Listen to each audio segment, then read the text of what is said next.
Estás escuchando Milenio 3, por Ayuca Náutica. 3 y 5 minutos, oxígeno vital para todos. Nos va a hacer falta en este 2012 que ya está aquí. Me comunican por línea interna que Javier Sierra y sus fotos son trending topic. Han llegado ahí a lo más alto de la psique colectiva porque son muy curiosas. Yo no sé si Javier acaba de asimilar, me parece que está un poco frío todavía. Ha tenido un ovni delante del objetivo y todavía no acaba de creérselo. Pase lo que pase, Javier, para nosotros ya será el ovni verde sobre Shanghái, ¿eh? Desde luego. Que es como muy romántico. El dragón de Jade. El dragón de Jade.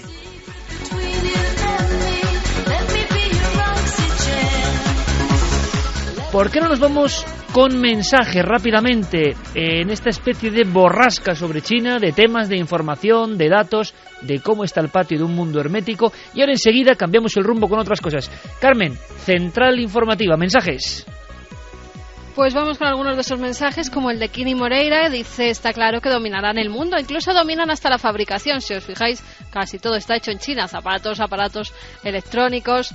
Clarisa Vázquez nos escribe desde Buenos Aires, nos dice que trabaja con niños en una escuela donde hay gran cantidad de alumnos chinos.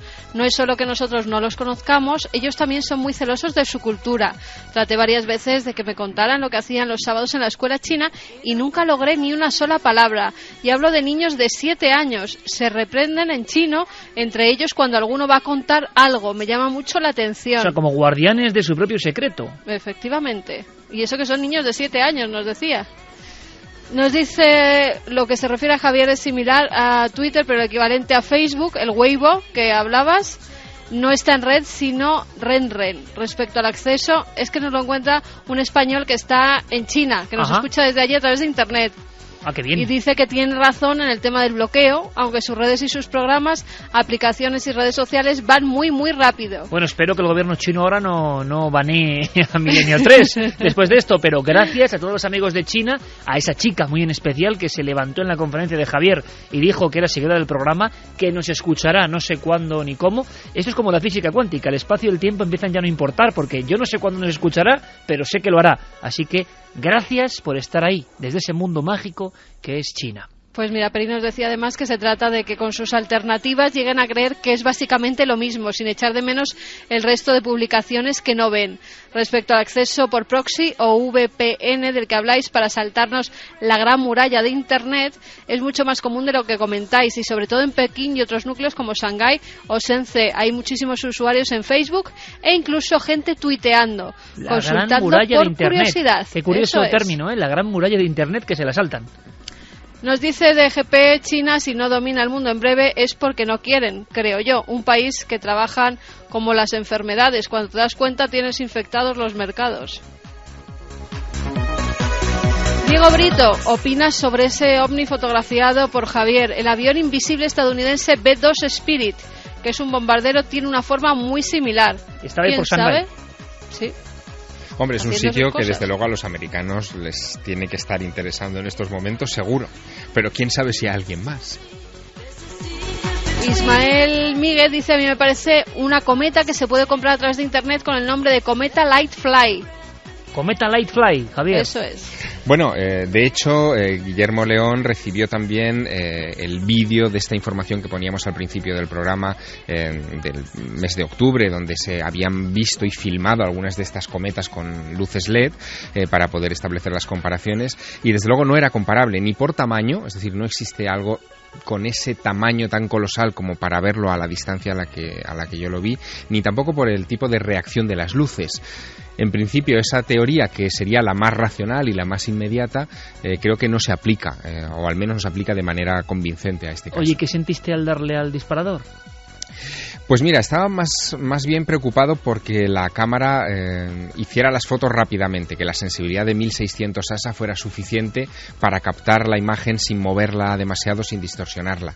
Es decir, que mi preocupación en ese momento era más profesional. No terminaba de entender que hubiera algo extraño ahí, de verdad. Mi cabeza estaba en otras cosas, tenía una entrevista con un señor pendiente al cabo de unos minutos, venía de otro tipo de discurso, de otro tipo de encuentro, no figuraba en en mis planes en absoluto encontrarme con un ovni, pero es que ellos nunca aparecen en los planes. Claro, es que nunca aparecen en los planes y ya puedes llevar a la NASA entera a un lugar donde se ven muchos ovnis, donde se han estado viendo ovnis, puedes tener el mejor aparataje del mundo y seguramente no ocurrirá nunca nada. Y solo en lo más inesperado y en el momento más quizá fuera de guión es cuando ¡pim! Yo me llevo dos mensajes, uno muy particular y es el del recordatorio, es decir, que el misterio siempre está ahí. Y el segundo mensaje que me llevo es que el misterio es universal, está en todas partes. No importa si estás en Shanghái, si estás en Tijuana, México, o si estás en cualquier otro lugar del mundo que he pisado en este último mes, tanto en el hemisferio norte como en el hemisferio sur, porque el misterio te va a encontrar. Qué música más extraordinaria que pone Geray Martínez Vangelis. Madre mía, qué recuerdos. Mañana, por cierto, tenemos un debate muy fuerte en Cuarto Milenio sobre pirámides, pero hay algo sobre el cosmos, con músicas muy especiales, el alma o la mente del cosmos, que me gustaría que vieseis. Porque quién sabe, uno de nuestros ya científicos de referencia, que hemos dado a conocer y queremos seguir dando a conocer, Bernard de Españat, hablaba de esa realidad velada, ¿no? ¿Quién sabe si desde esa realidad velada... Bueno, él dice que sí, que nos mandan mensajes. ¿Quién sabe si estas formas, si esto que he visto a Javier Sierra, quién sabe, digo, es una de esas señales que quiere en mitad de la noche, como proviniendo de un mundo imposible, pero que está y teje el mundo visible, decirnos algo?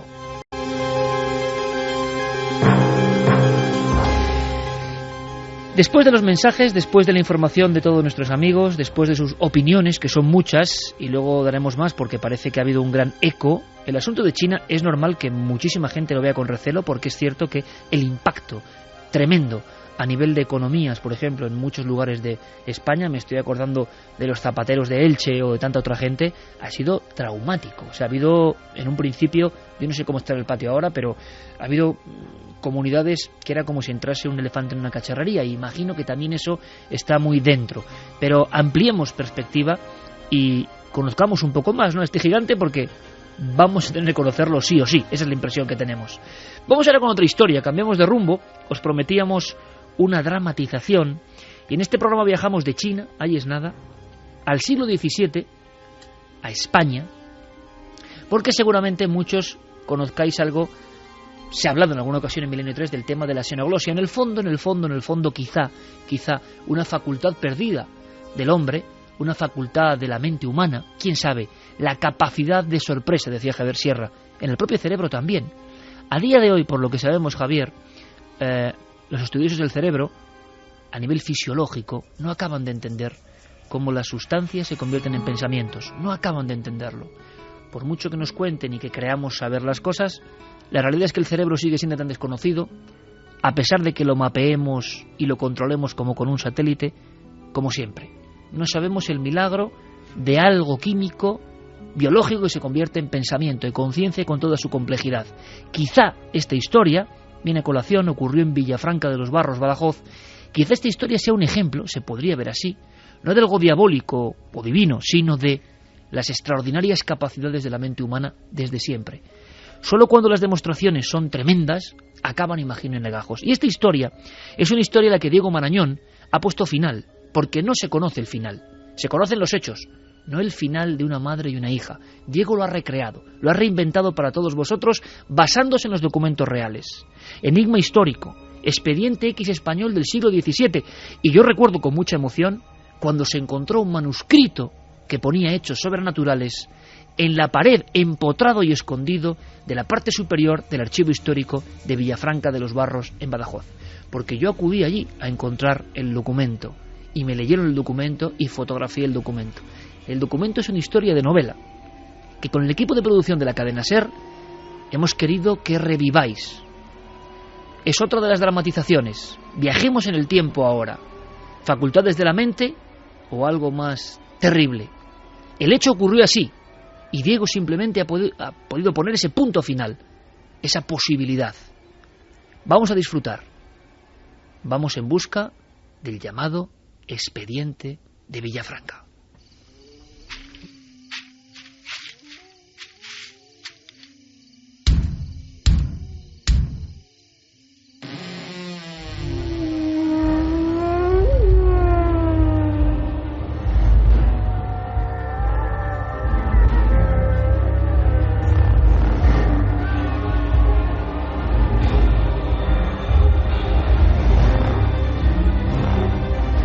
La cadena SER presenta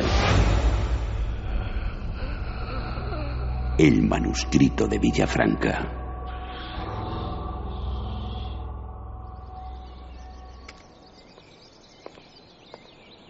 Una figura menuda y vestida de negro ascendía por la empedrada travesía del Aceituno aquella apacible mañana de 1671.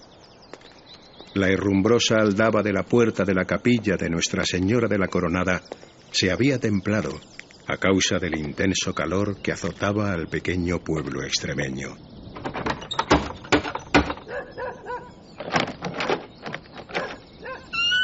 Buenos días, don Cosme. Hola, María. Me alegra verte, hija. Gracias, padre. Le confieso que vengo algo inquieta por los rumores que rondan por el pueblo. El rostro del sacerdote se demudó instantáneamente. Sí, ya imagino. ¿Qué has escuchado? Parece que las campanas sonaron solas a medianoche. Dígame, padre, ¿es cierto? No puedo sino confirmarlo, hija. Por 3 veces. Yo mismo lo escuché. ¿Pero cómo es posible? En verdad es algo que escapa a mi entendimiento. Pero don Manuel, el señor alcalde, puede dar fiel testimonio de que tal prodigio aconteció realmente.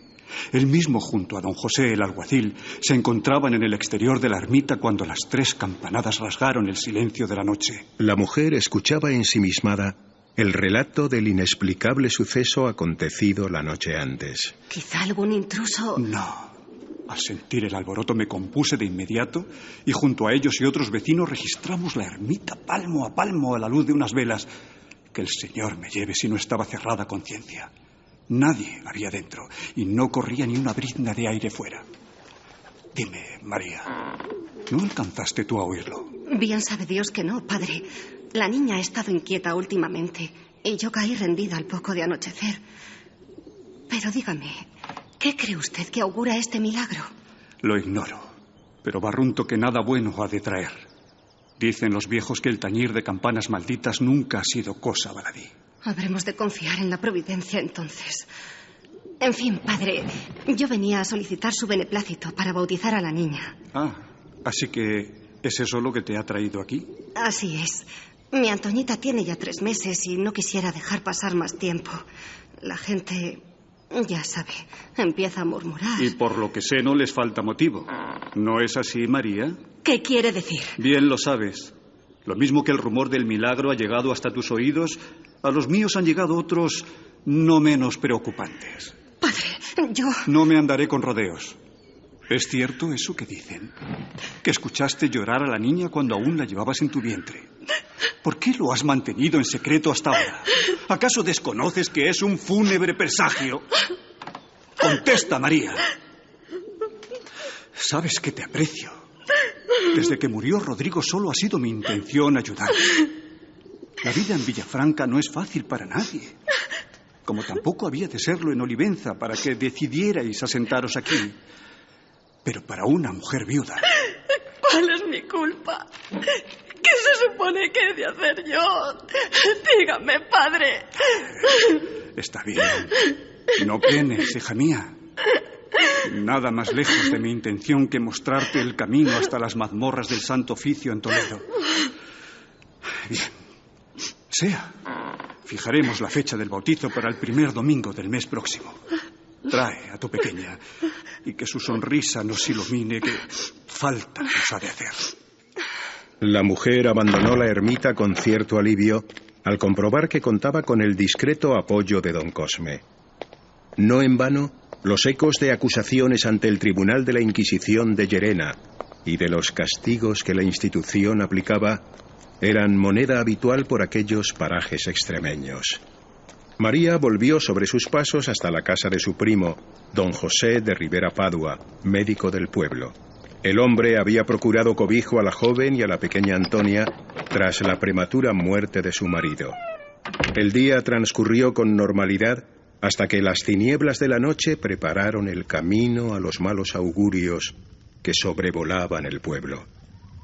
En una de las estancias de la casa, alumbrada tan solo por la pálida luz de un cirio, María y su hija reposaban apaciblemente sentadas en un viejo sillón. Mira qué tranquilita está, José.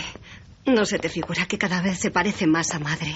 Puede que sí, puede ser. He de salir un momento, María. ¿Dónde demonios habré puesto mi capa? ¿A dónde te diriges? Mira que hace rato que ha caído la noche. Como que son ya casi las 8. Pero he de ir a reconocer a doña Teresa. Parece que ha empeorado. Tú deberías recostarte y descansar, pues mucha es la faena que nos espera mañana. Isabel y yo te despertaremos con la amanecida y nos llegaremos los 3 hasta... Oh, ¿qué te pasa a ti ahora, ángel mío? ¿Qué tienes? María, fíjate en su carita. Tiene el rostro encarnado. Señor, es verdad. Y está toda rígida. Antoñita, ¿qué te ocurre?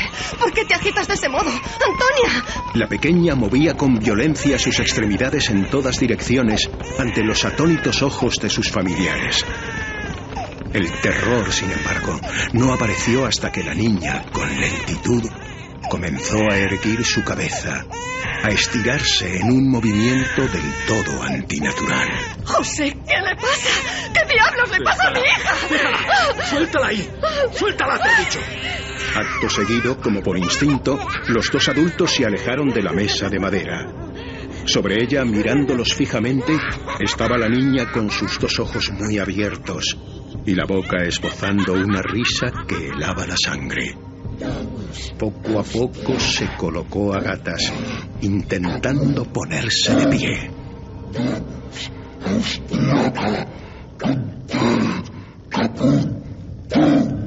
¡Dios mío! ¡Dios mío! ¿Qué está pasando? ¿Pero qué? ¡Latín! ¡Es Latín! ¡Ha hablado! ¡El buen Jesús Dios nos quiere castigar! ¡Esto no tiene nada que ver con Dios! ¡No mientes al Señor, pues esto no es cosa suya! ¡Hija, qué has dicho! ¿Qué encantamiento tienes? ¡Hija mía, por todos los santos! ¡El verbo se hizo carne! ¡Por Dios, José! Ve a llamar a don Cosme. Pide ayuda, que venga alguien. ¡A mí! ¡Mira, maldita! ¡A mí, maldita! ¡Por favor! ¡La niña ha hablado! ¡La niña ha hablado!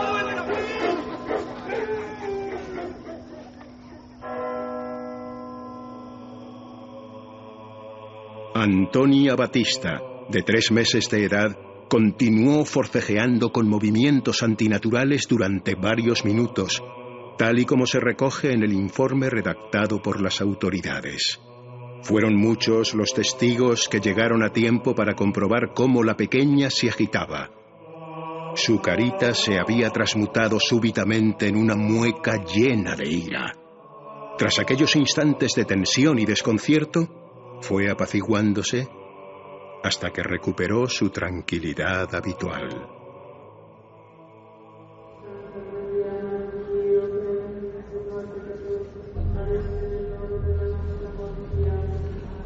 En la ciudad de Llerena, a 15 días del mes de junio de 1672, estando el señor inquisidor don Álvaro Guerra de Bolaños en la sala del Santo Oficio, mandó traer a ella de las cárceles secretas a María Batista, viuda de Rodrigo de Sequerra, vecina de Villafranca de los Barros. Dijo ser de edad de hasta 30 años y dio su genealogía diciendo que era cristiana y madre de una niña de 3 meses de nombre Antonia. Recluida bajo juramento, prometió decir y declamar verdad de lo que supiese acerca de lo que le fuese preguntado en esta audiencia por la determinación de su causa de encantamiento diabólico de su hija. La dicha María y su hija fueron presas y con secuestro de bienes y hechos sus ritos y ceremonias en esta audiencia, no confesó cosa alguna. Conclusa su causa, fue votado en que las susodichas fuesen puestas en tormento. Tornado a ver su proceso en consulta, se votó que ambas fuesen admitidas a conciliación en forma de auto de fe público, en que primero y ante todas cosas fuesen puestas y se prosiguiese con ellas el tormento in capum alienum, según pareciese a los señores inquisidores. Las palabras que salieron de la garganta de la pequeña Antonia Batista fueron interpretadas como una profecía sobre los males que se avecinaban sobre la monarquía hispánica. Domus austriaca conterret capuntum. La casa de Austria enloquece. En efecto, Carlos II, apodado el Hechizado, sería el último rey de la dinastía de los Austrias. Fue mandado dar varias vueltas al garrote y la daga dijo: «Ay, desdichada de mí, no tengo más que decir». Fue mandado dar una vuelta más, expirando la condenada entre ahogos y su hija endemoniada a continuación. Si para cumplir y ejecutar lo contenido en este nuestro mandamiento se tuviese necesidad de favor y ayuda, exhortamos y requerimos, so pena de excomunión mayor, latae sententiae, trina canónica y 200 ducados para los gastos extraordinarios del dicho santo oficio. Fecha en Llerena, a 15 días del mes de junio de 1672. Mientras ascendía uno a uno los empinados peldaños de la escalera de caracol, don Juan Mateos, el archivero de Villafranca, sentía cómo aquellos legajos se hacían más y más pesados. Con la única ayuda de la pálida luz procedente de un llameante candil de aceite, recorrió la escasa distancia que lo separaba de aquel depósito de historias olvidadas. El viejo escribano apoyó por última vez las 30 hojas manuscritas con el registro de lo sucedido en una mesa situada al lado de la polvorienta estantería, donde se apilaban papeles que empezaban a amarillear. Y empapando su pluma con algunas gotas de tinta, procedió con mano temblorosa a identificar aquellos extraordinarios documentos. Hechos sobrenaturales. El archivero cerró los ojos una última vez y balbuceó una rápida oración, encomendándose quién sabe a qué. Cuidadosamente arrancó las últimas páginas con la intención de que no quedase constancia del terrible final de María y su hija, y procedió a retirar uno de los ladrillos que revestían la pared. Allí, en el improvisado hueco lleno de polvo y telarañas, don Juan Mateos depositó el informe judicial que atestiguaba la realidad de uno de los primeros y más extraordinarios expedientes X españoles.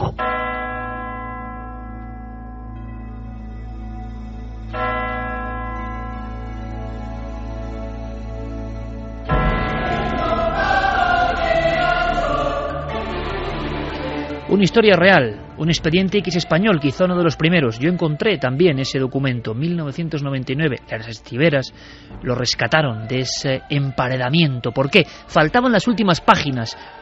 Nunca sabremos qué pasó con Antonia y su madre, Antoñita Batista. Diego Marañón, utilizando toda la verdad, simplemente ha puesto un final dramático, eso sí. En la voz de José María del Río, genial como siempre. Ana Isabel Rodríguez, Ignacio Gijón, Roberto Cuadrado, Sandra Jara y Aparicio Rivero. Gracias a todos. El montaje de Alfonso Sanz y la coordinación de Mariano Revilla. Espero que os haya gustado. Es un auténtico honor trabajar con profesionales de vuestra talla. El equipo de producción de la cadena SER para hacer que nos reencontremos con los expedientes X españoles. En busca de una explicación. Iker Jiménez, Milenio 3. Algo tuvo que ocurrir en esa localidad, Villafranca de los Barros, algo muy gordo, porque en ese expediente estaban todos los nombres, los testigos, los médicos, los jueces, los alcaldes. Algo tuvo que pasar y se tomó como una profecía. No es el primer caso, pero quizá, Carmen, sí el más documentado, tú que has investigado otras historias de xenoglosia o glosolalia, pero muchas veces, ¿verdad?, las biografías cuentan historias y resulta que en España, en nuestra tierra, tenemos quizá, en mi opinión, el dossier, el expediente más espectacular de todos los tiempos. Pues la verdad es que sí, sobre todo por ser una niña tan pequeñita, porque en la mayoría de los casos se puede confundir, o muchas veces los científicos opinan que puede tratarse de criptonesia. La criptonesia es el recuerdo de un idioma extranjero en los primeros años de vida que sin tú saberlo se queda en alguna parte del cerebro y en determinado momento por algo lo revives e incluso puedes hablarlo o escribirlo. Pero en este caso, como bien decía Siker, era una niña de pocos meses que ni siquiera podía hablar, con lo cual menos en latín, con lo cual estaríamos también ante un caso de posesión demoníaca, que la mayoría de poseídos hablan en lenguas extrañas que no han aprendido ni conocían. Hemos visto casos de exorcismos donde contestaban perfectamente al cura, en latín, por ejemplo. Pero también los científicos están yendo hacia vidas pasadas. Por ejemplo, el doctor Ian Stevenson es uno de los más respetados científicos que está estudiando el caso de xenoglosia. Es más, desde el año 74, en que publicó su libro Xenoglosia, pues lleva toda la vida estudiando uno a uno esos casos. A ver, Carmen, una cosa importante, que es la sorpresa que yo me estoy llevando constantemente, que hay científicos que han dedicado su teoría científica, su tesis, a cosas que nos parecen increíbles como la xenoglosia. Sí, efectivamente, porque lo relacionan muchos de ellos con vidas pasadas. Y por ello, bajo estado de hipnosis, empiezan a hipnotizar a las personas y en gran parte de ellas hay un cambio total de la voz y de personalidad. Uno de los casos que estudió era el de una mujer americana, Rosemary, de 37 años, en estado de hipnosis, empezaba a hablar con fluidez en sueco. Es más, podía escribir cartas y cualquier cuento sueco que no sabían muy bien a qué pertenecía. Llegaron hasta tal caso y que en este doctor, que durante 8 años... esa mujer fue estudiada no solo por él, sino por otros médicos e incluso lingüistas. Y todos decían que esa mujer en algún momento, no sabían si de otra vida o en alguna parte de su cerebro, tenía que haber aprendido sueco, porque era imposible que alguien sin ningún conocimiento de ese idioma hablara y escribiera de esa forma. Uno piensa que la xenoglosia pertenece al siglo XVII, se sorprende como casualidad o detalle de que en la historia hay legajos de este tipo y piensa, evidentemente, en la mentalidad de esa época. Luego, como en tantas cosas, y espero que el 2012 sea una buena plataforma para contaros historias, porque yo sé que me han escrito muchas personas, Santi, Javier, muy inquietas, por una especie de cosas que comenté diciendo que íbamos a cambiar el rumbo y demás. Milenio 3 va a seguir siendo Milenio 3, no hay ningún problema, pero que tenemos necesidad de contar cosas que no conocíamos, de aprender, de estudiar y de meterlas en este gran cajón desastre que es nuestro programa, porque nos vemos impelidos a ello, porque tenemos esa necesidad, porque queremos sorprendernos con cosas como que ha habido científicos de prestigio que han dedicado parte de su vida a la xenoglosia y a otros muchos misterios. Y aquí Javier, y aquí Santi, xenoglosia, cerebro y lo que sea, la engañifa es de tal nivel. ¿Engañifa a qué me refiero? A que nos hacen creer que la ciencia solo se ocupa de lo objetivo y medible. Y eso es una de las mayores mentiras que se han contado en la historia. Hay científicos que ya están en la vanguardia hace muchas décadas, muchísimas. Bueno, los tiempos están cambiando mucho. Hasta hace una década o dos realmente había pocas posibilidades de acceder a cierta literatura que se publicaba en el extranjero. Ahora, gracias a Internet, todo esto está cambiando.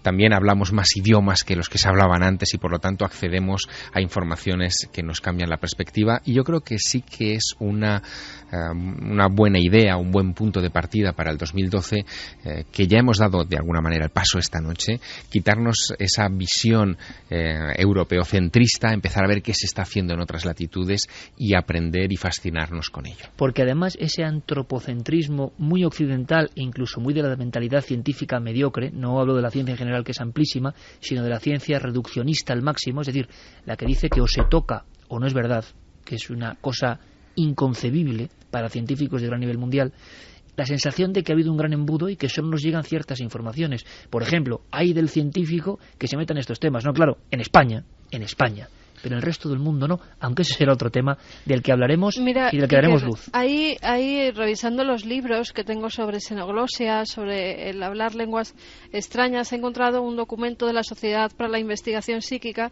donde hablaban también del caso de una joven inglesa, era de Blackpool, en 1931, es el año en el que se recoge esa noticia. Ella comienza a hablar de un día para otro en un antiguo dialecto egipcio, hasta tal punto que llaman a un egiptólogo, a Hubert Hume, y ella, delante de ese egiptólogo, escribe 66 frases en un lenguaje perdido de los jeroglíficos. Habla una lengua, decían, que no se había escuchado fuera de los círculos académicos durante miles de años, con lo cual son fenómenos con nombres y apellidos estudiados por científicos que están ocurriendo pues desde hace muchos años. Incluso un niño de 10 años, indio y garot, en Filipinas, que en el año 1993, empieza a comunicarse en zulú. tuvieron que llevar a gente, a traductores de todas partes porque no le entendían a este pequeño. Bueno, y ese caso de Croacia, hace tan solo unos meses, hablamos con el hospital de esa mujer que empezó a hablar alemán. Son facultades de la mente, son percepciones completamente desconocidas y da la impresión de que, como son hechos difícilmente repetibles, son como anomalías que quedan ahí. No importa que no conozcamos el final de esta historia, que no sepamos si se trata del eco de una vida pasada, de memoria celular, de conexiones con el inconsciente colectivo, no importa. Pero de todo eso hay que hablar. Exacto, Javier. Lo importante es investigarlo, estudiarlo y formularse las preguntas. Algún día llegaremos a las respuestas. De todas formas, qué importante, a raíz de lo que hemos hecho esta noche, es conocer otras culturas y respetarlas. Fíjate que estos casos, dependiendo de en qué cultura se produzcan, pueden tener consecuencias dramáticas, como la del relato. Aquí en Occidente te podía llevar por muy bebé que fueras a la hoguera. Pero porque estaba relacionado con el demonio, Santi. Efectivamente, pero en una cultura, por ejemplo, como es la hindú, donde la reencarnación forma parte pilar de la cultura y de la religión, estos casos siempre se han visto como algo natural. Es decir, es que no llamaban ni la atención, como mucho era comidilla del pueblo. Y tampoco era una cosa que fueran las vecinas a ver mucho a la niña. Que la niña pues ha hablado en otro idioma pues porque se acuerda de su vida anterior. Con lo cual, muchas veces la cultura en la que nos educamos a la hora de percibir la realidad, de percibir los fenómenos, es determinante. Bueno, eso de igual podemos hablar, no sé si nos quedarán unos minutos, pero es un tema interesante. Igual podemos hacer unas propuestas para el 2012. De momento lo que hacemos ahora, si os parece, es conectar rápidamente con algo semi-prohibido en algunas páginas o baneado en China, pero que aquí está bullendo información constantemente. Cronista de la red, Diego Marañón, Milenio Red. Milenio Red. Toda la información digital del mundo del misterio. Se trata posiblemente de la webcam más espectacular de todas cuantas han pasado por esta sección, por el lugar escogido para emplazar la cámara y, como no, por lo que nos muestra. Hablamos de la señal en directo disponible desde la Estación Espacial Internacional. Si miramos hacia el futuro, la Estación Espacial representa el primer paso hacia la exploración del Sistema Solar. Creo que la exploración del espacio es muy importante en la evolución del ser humano, porque nacerán colonias en el espacio y en otros planetas.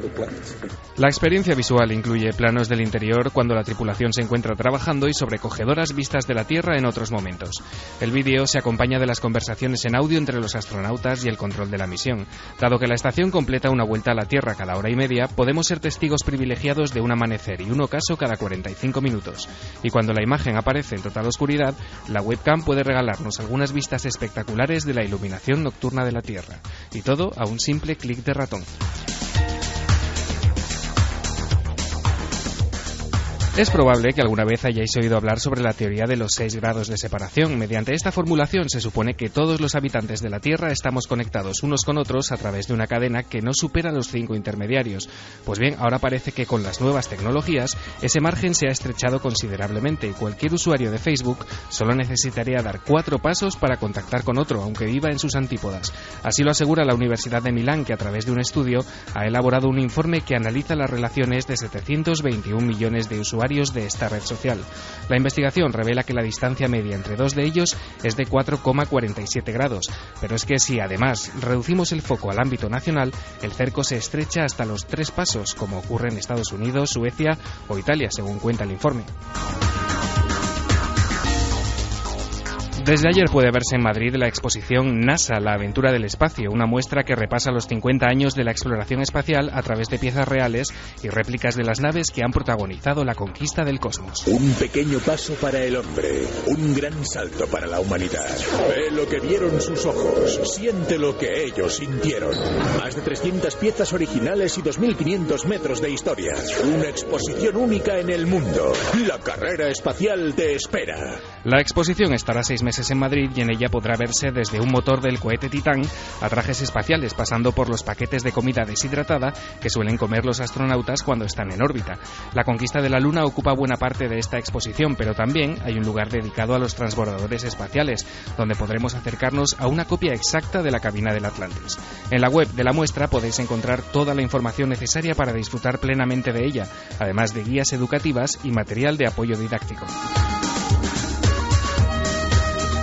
La unión de dos palabras griegas, sindon, que significa sábana, y logía, que equivale a estudio o tratado, originan el término sindonología, que se aplica al estudio de la sábana santa.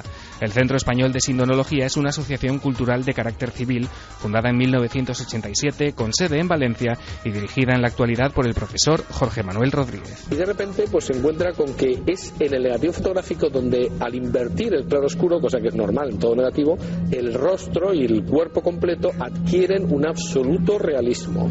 Inicialmente el centro se planteaba solo la investigación y la divulgación de los estudios sobre la sábana de Turín, pero según cuentan en su web, enseguida fueron conscientes de la necesidad de ampliar su estudio a otras reliquias. El objetivo de la entidad es agrupar a todos aquellos españoles que se interesen por la figura histórica de Jesús y que quieran ampliar además el conocimiento sobre su persona a través de los documentos que se le atribuyen. Linteum.com, el sitio oficial del organismo en la red, es un verdadero caudal de información, artículos y presentaciones multimedia sobre la reliquia. Y aquí lo dejamos. En 2012, más noticias y recomendaciones del mundo virtual. Hasta entonces, y gracias a Guillermo León, tendréis disponibles en ikerjiménez.com todos los enlaces para profundizar en los temas que hemos tocado hoy. Porque ya sabéis que, por mucho que cambiemos de año, el misterio continuará en la red.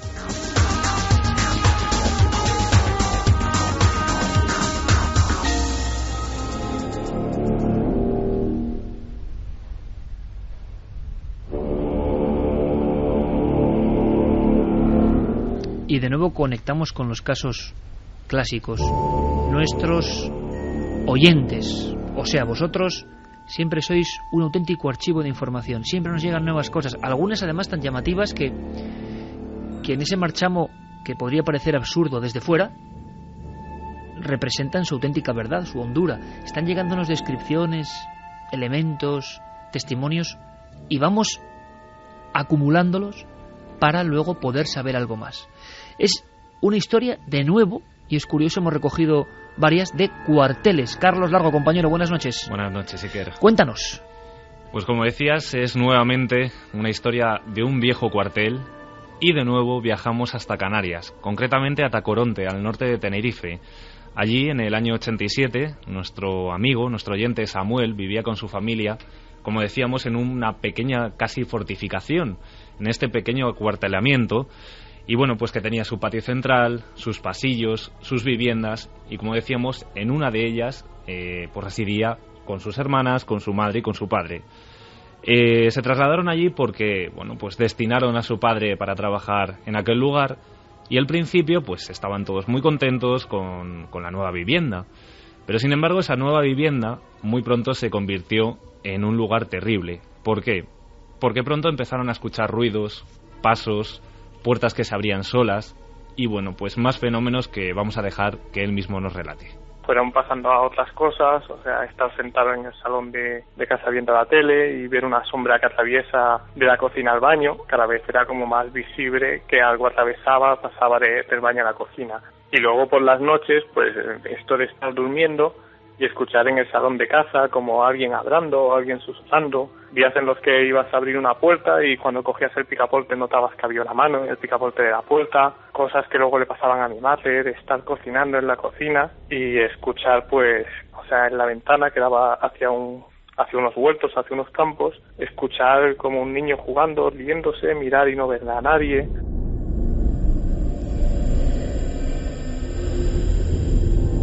Fenómenos que no tenían ninguna explicación para ni Samuel, ni sus hermanas, ni para su madre. ¿Por qué decimos esto? Porque el padre de familia no percibía estos fenómenos, es más, no les creía. Hasta que, bueno, pues ocurre unas nuevas historias que tienen como principal protagonista a la madre de Samuel. Era quizás la más sensitiva a todo lo que estaba pasando allí. Y bueno, pues nos mencionaba esos movimientos de ventana, esos picaportes de puerta, pero vamos a dejar que también nos cuente esas dos historias en las que su madre pues se aterrorizó. Era que ella estaba cocinando y sentía como que le pegaban unos pequeños tirones en el delantal. Ella al principio pues no le hizo caso, o sea, pensó que era yo o alguna de mis hermanas que estábamos jugando hasta que le pegaron un tirón que se le desató el delantal Ella se dio la vuelta cabreada y vio que allí no había nadie, o sea que nosotros no estábamos en el pabellón, que no había nadie en la casa, y fue cuando ella se empezó a sentir un poco pues como más asustada. Ya el caso más fuerte quizás, que fue con el que más asustó mi madre, fue una noche que ella estaba durmiendo en la cama y se despertó porque notó como que tenía un peso encima del pecho. Ella se despertó toda asustada porque no se podía levantar y según cuenta ella, dice que escuchaba o que le dio la sensación de escuchar a alguien que le pedía ayuda, o sea que le estaban gritando ayuda. Se asustó, levantó los brazos para cerrarlos, los cerró y en ese momento ya sí que se pudo levantar. Entonces lo que hizo fue ponerse su bata y salió a las oficinas del cuartel a pedir que por favor llamaran a mi padre porque estaba esa noche de servicio, a ver si es que le había sucedido algo o qué es lo que pasaba. A mi padre pues lo llamaron, no le sucedía nada y a la mañana siguiente pues mi madre ya le contó la historia de qué es lo que había pasado y demás. 3:46, escuchábamos muy atentos y yo les decía a mis compañeros de la banda o del sector izquierdo que qué gráfico es esto, es decir, historias que pocas veces han escuchado, tirando del delantal, qué gráfico, qué sentido y cómo nos sorprenden siempre los testimonios de nuestros oyentes, que a veces no se refieren a cosas ya como muy catalogadas, sino que abren posibilidades y descripciones nuevas. Y es que la situación ya era insostenible. La familia estaba pues sin saber qué es lo que ocurría allí. Y sobre todo querían descubrir si en otros pabellones, en otras viviendas, estaba sucediendo lo mismo. Y aquí tenemos la respuesta. A ver, en otros pabellones nunca habíamos escuchado de que sucediera nada. De hecho, el pabellón en que nosotros ocupamos era un pabellón que estuvo vacío durante varios años, por lo visto. O sea, nosotros cuando llegamos a ese cuartel, el pabellón estaba vacío y nosotros nos alojamos primero en uno, o sea, en otro totalmente diferente. Fue luego a los 5 o 6 meses cuando mi padre vio el pabellón que era más grande y pidió que nos cambiaran a ese pabellón. O sea, pero el pabellón por lo visto ya llevaba vacío un tiempo, de que no sé por qué nadie lo había ocupado hasta el momento. Samuel nos decía que nadie había ocupado esa vivienda hasta el momento durante varios años. Pero indagando, el padre ya empieza a creer a su familia y pregunta a sus compañeros qué familia había habitado allí durante ese tiempo.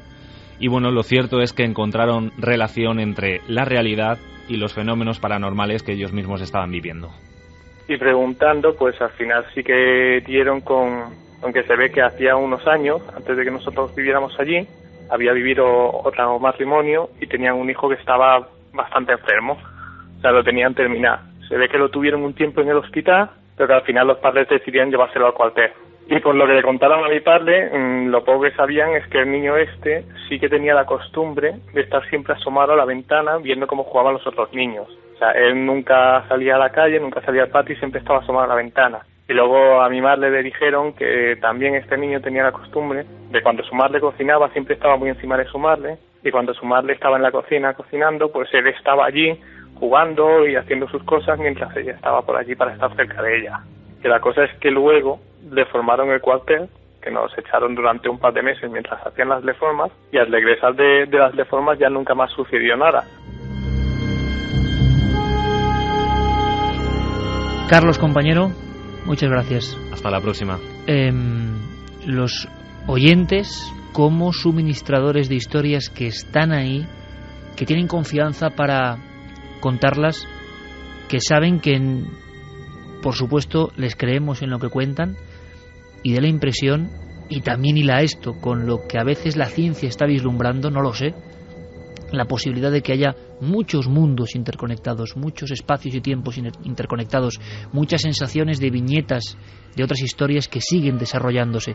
Quizá esos fallos del gran holograma produzcan estas visiones, pero de verdad que nos quedamos de piedra. ¿Cuántas hay? ¿Cuántas personas dan el paso? Y de cada una que da el paso y lo cuenta y lo argumenta, ¿cuántas callan? Vamos a ver si en el 2012 seguimos rompiendo el silencio, llevamos haciéndolo 10 años, porque creemos que todo esto tiene una información, tiene un mensaje para todos. Carlos, gracias y hasta el próximo año, amigo. Hasta el año que viene. Gracias. Antes decía Javier Sierra que el misterio es universal y hablábamos de luces y de pirámides. Exactamente universal en el mundo del espíritu, en el mundo de lo inmaterial, en el mundo de lo que parece perdido y se muestra de nuevo. Si vamos a las primeras historias, las primeras crónicas a Gilgamesh, si vamos a los primeros cuentos que hablan de aparecidos, en el fondo hay como un nexo que une todo este material humano. Bueno, Iker, tú lo estás viviendo también, y Carmen, en estos días. El misterio empieza con la vida, con la aparición de la vida, y continúa cuando esa vida desaparece y no se sabe exactamente a dónde va. En el paréntesis entre esos dos grandes misterios, el de llegar y el de marchar, están todos los demás. Y en esta nave donde no abandonamos la fantasía, fíjate, hablando de los niños, Javier, Santi, leyendo a muchos científicos, filósofos y cosas que estoy repasando, todos piensan que en la infancia, por ejemplo, donde están tus hijos instalados ahora mismo, por fortuna para ellos, uno se envuelve de ese mundo que quizás sea el mundo más real, el mundo donde todo es posible, el mundo donde lo mágico existe, el mundo donde los límites establecidos por el sistema no están impregnados y que poco a poco estamos condenados a eso, nos los van disolviendo, nos lo van marchitando y nos convertimos en personas que creen lo que deben creer, creen que lo imposible es imposible y sin embargo en la infancia todos esos tabús terribles no están. Vamos a esforzarnos, ojalá, en intentar recuperar infancia, no solo para nosotros, sino para todos los oyentes. Sería una buena misión, ¿eh? Lo maravilloso de la infancia es que uno elige lo que quiere ser en cada minuto. Uno puede ser astronauta, puede ser Superman, puede ser, en fin, cualquier cosa que se proponga, simplemente con desearlo. Y eso es importante, y ese es el trabajo que nosotros queremos hacer desde este programa, que cada uno de nosotros podamos convertirnos cada noche en lo que queramos y podamos soñar en lo que queramos sin que nadie se atreva a prohibirnos el hacerlo nunca. Qué mágica es la radio, ¿verdad? Carmen, mensajes, vamos a despedirnos. Es que nos vamos, nos vamos y da un poco de vértigo, ¿verdad, Santi? Decir eso de feliz 2012, amigo. Pues ya llegó. Y la verdad es que no hace mucho, no me acuerdo ni siquiera en qué contexto que lo decía en este micrófono. Fíjate, Iker, que yo, y lo sabes bien, y hasta los oyentes que nos sigan desde hace mucho tiempo se habrán dado cuenta, que yo era muy escéptico y, si no a cuchufleta, por lo menos me tomaba muy a la ligera todo el asunto del 2012. Pues mira, los acontecimientos que he estado viendo, las cosas que he estado percibiendo, el ambiente, lo que se respira, me han cambiado al 100% esa impresión, y desde luego creo que el año que viene, cuando nos volvamos a oír en estos micrófonos, en vuestros aparatos de radio, en vuestro receptor de internet, estaremos ya empezando a vivir probablemente uno de los años más apasionantes de la historia de la humanidad. Te voy a decir una cosa más, Santi. ¿Sabes lo que tienen los hombres grandes, de verdad? Que son capaces de hablar sin ningún tapujo de sus contradicciones, errores. Eso los necios nunca lo hacen. Solo viven instalados en sus éxitos y en sus logros. Solo los grandes hombres son capaces, sin ninguna vergüenza, de admitir, por ejemplo, quizá, que estaban equivocados, ¿no? Por eso Santi comenta eso, porque es un gran hombre. Mensajes, Carmen, ya mensajes casi tocando el 2012, da hasta vértigo. No sé cómo vamos de tiempo, si queréis que dé los ganadores. Sí, venga, da los ganadores, nos quedan 6 minutos y mensajes también.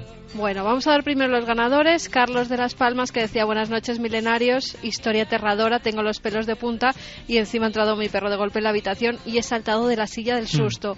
Maravillosa nuestra España mágica. Sí, señor. Alberto de Granada decía: visitando China me he traído la fascinante sensación de haber recorrido una tierra en la que el misterio, la creencia en lo sobrenatural y los más maravillosos avances tecnológicos se dan la mano. Y el último es para José Luis de Aranda de Duero. China es un gigante que cuando despierte del todo se hará dueña y señora del mundo. Hace poco un chino me decía que mis hijos y los hijos de mis hijos trabajarán para ellos. Está claro que habrá que cambiar el idioma inglés por el chino para en un futuro tener oportunidades. Siempre miramos las cosas del ser humano con un poco de temor, ¿no? Siempre con la profecía, siempre con y yo creo que hay que hacer todo lo contrario. Oye, pensemos que el español es una lengua que hablan 400 millones de personas, que hay más gente hablando español en los Estados Unidos hoy que en España, ni digamos México. Es decir, que esta lengua también vale mucho, pero mucho. Y se sigue expandiendo. Y luego, por una dinámica histórica y económica, pues obviamente esas producciones que se llevan a cabo, entre otras cosas porque los salarios en China pues en las fábricas dejan bastante que desear, pues poco a poco irán creciendo, irá creándose una base de una clase media importante, porque lo necesita el mercado, porque se necesitan comercializar las cosas, y China pues ya no será ese monstruo que nos invade con productos baratos, y probablemente esa producción barata se terminará desviando a otro sitio. Y China, yo lo he visto estos días en ese país, envidia de nosotros algo que es muy curioso y que nosotros no valoramos. Envidia nuestra cultura. Ellos están muy pendientes de lo que hacemos, de lo que escribimos, de lo que contamos de nuestro pasado, porque eso no lo tienen ellos. Tienen otra cosa, también grande, enorme, fascinante, pero leen con mucha atención y siguen con mucha atención lo que hacemos aquí. Y nosotros leemos con mucha atención. Yo no sé qué opinan nuestros amigos, así en un minuto rápido, quizás sobre el 2012. Sobre el 2012 todavía no nos dicen nada, que nos van a echar mucho de menos, eso sí. Pero de China, fíjate, yo veo una cosa: es el mayor gigante tecnológico, el más desarrollado, y a la vez el que menos sentimientos tiene. Los vídeos de esos niños que no han sido ni uno ni dos, atropellados sin que nadie les haga ni caso, esa deshumanización por la tecnología es terrorífica. ¿Tú viste, terrible. Javier, esa deshumanización? La vi en algunos sitios, pero fíjate, a nivel de calle o de las personas que yo me encontré, claro, yo estaba en una burbuja cultural, digamos, claro, que iba a un nivel. Exactamente, entonces lo que vi fue mucha cordialidad, pero ahí fuera, es verdad, en la calle sí que había cierta deshumanización. Había gente, por ejemplo, pobre en la calle, o sea, que pedía limosna o que vivía en condiciones muy paupérrimas, a la que nadie miraba. Aquí no se le mira mucho, también es cierto, pero allá todavía menos. Carmen, ¿por qué no felicitamos el 2012 a toda nuestra audiencia? Pues claro que sí, hay que felicitarles a todos. Hay que, además, decir que este 2012 va a llegar cargado de energía, de milenarios, porque hay muchos que me lo hacen saber, de nuevos milenarios, esas nuevas generaciones que van a ver la luz en estos días, y sobre todo, pues eso, que nosotros seguiremos haciéndoles compañía, que esperamos que sigan estando allí escuchando las historias de varios locos que son muy felices haciendo lo que hacen. Carmen, felicidades, un abrazo muy grande. Gracias, un beso para todos. Y alegría para todos. 3:58, nos marchamos ya, y nos marchamos hasta el 2012, parece mentira. Geray Martínez, un honor como siempre, compañero. Feliz 2012 para ti, que se cumplan todos tus deseos, que te recuperes, de la garganta. Seguro que el año que viene cantas villancicos. Carlos Largo, Fermín Agustín, nuestros escuderos, nuestros amigos que un año más han hecho todo lo posible, haciendo un trabajo titánico, un trabajo que a veces el público no sabe, pero que nosotros reconocemos, porque ellos son la gasolina de este motor. Gracias a los dos, muchísimas gracias. Santi y Javier, qué deciros, que es un placer, un honor, un lujo venir aquí, no a hablar de cosas, sino a aprender la mayoría de las ocasiones de vosotros. Y que recuerda que el año 2012 en China será el año del dragón. Feliz año del dragón. Feliz año del dragón de Jade, amigo. Ahí está. Santi. Oye, que mucha felicidad para todos en estas fiestas, que cuidado con los excesos, pero que seáis muy felices, disfrutáis de vuestra familia, de vuestra gente, y nada, nos vemos el año que viene. Claro que sí. Felicidades para todos, feliz 2012. Un 2012, sí, con mucha ciencia, exploración, tecnología, y sobre todo un 2012 con mucha alma. Gracias.